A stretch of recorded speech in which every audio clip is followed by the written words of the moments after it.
Hello दोस्तों, चंद्रयान-3 ने south pole moon में सॉफ्ट लैंडिंग की 23 अगस्त 2023 में।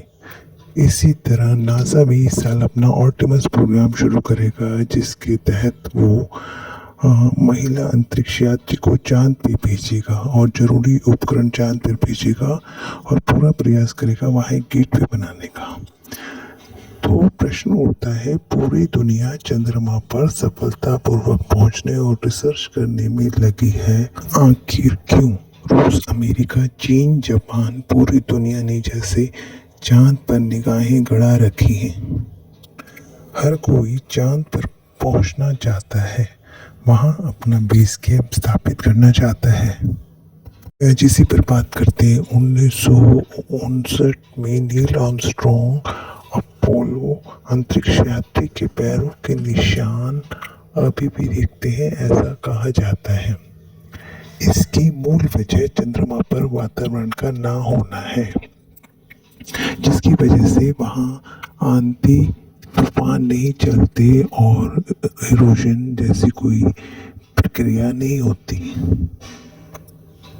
माना जाता है 4 अरब साल पहले हमारे सौरमंडल का निर्माण हुआ।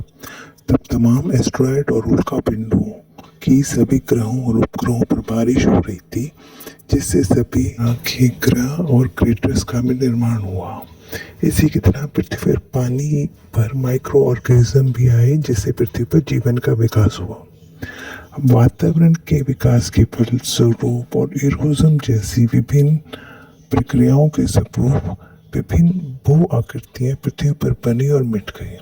पर क्योंकि चंद्रमा पर वातावरण नहीं है, वहाँ पर सौरमंडल की शुरुआत के सारे परमाणु ज्यों के त्यों हैं।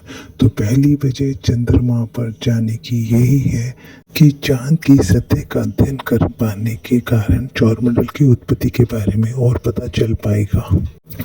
दूसरा कारण, चंद्रमा पर अन्य ग्रहों की तरह टेक्टोनिक एक्टिविटी नहीं होती, जिस वजह से चंद्रमा की आंतरिक संरचना के समय से वैसी है। अतः हम ग्रहों की आंतरिक संरचना के बारे में और ज़्यादा मालूम कर सकते हैं। चंद्रमा पर हीलियम-3 काफ़ी प्रचुर मात्रा में मिलता है, जो पृथ्वी पर बहुत कम मात्रा में पाया जाता है। पृथ्वी पर लाकर फ्यूजन से काफ़ी मात्रा में ऊर्जा पैदा की जा सकती है और यह ग्रीन एनर्जी का स्रोत बन सकता है। चंद्रमा पर यदि हम टेलीस्कोप स्थापित कर पाते हैं, तो हम अन्य आकाशीय पिंडों के बारे में और बेहतर तरीके से स्टडी कर पाएंगे। पानी की खोज से आने वाले समय में मनुष्य के लिए चंद्रमा पर रिहाइश की एक उम्मीद सी जगी है। पानी H2 से मिलकर बना है, जिसे तोड़कर ऑक्सीजन चंद्रमा पर उपलब्ध कराई जा सकती है, लेकिन केवल यह अभी संभावना मात्र है। चंद्रमा पर बेस कैंप बनाया जा सकता है। वायुमंडल न होने के कारण अंतरिक्ष यानों को लॉन्च करते समय कम प्रतिरोध का सामना करना पड़ेगा और दूसरा, गुरुत्वाकर्षण कम होने के कारण कम ऊर्जा की आवश्यकता पड़ेगी और जो ऊर्जा की आवश्यकता पड़ेगी वो वहाँ मौजूद हीलियम-3 से पूरी हो सकती है। और यदि मंगल या किसी अन्य ग्रह पर कोई मिशन लॉन्च करना है, तो चांद एक बेहतर लागत वाला प्रभावी मंच बन सकता है। इन सब कारणों की वजह से चंद्रयान-3 का साउथ पोल में सॉफ्ट लैंडिंग करना एक बहुत महत्वपूर्ण कदम माना गया।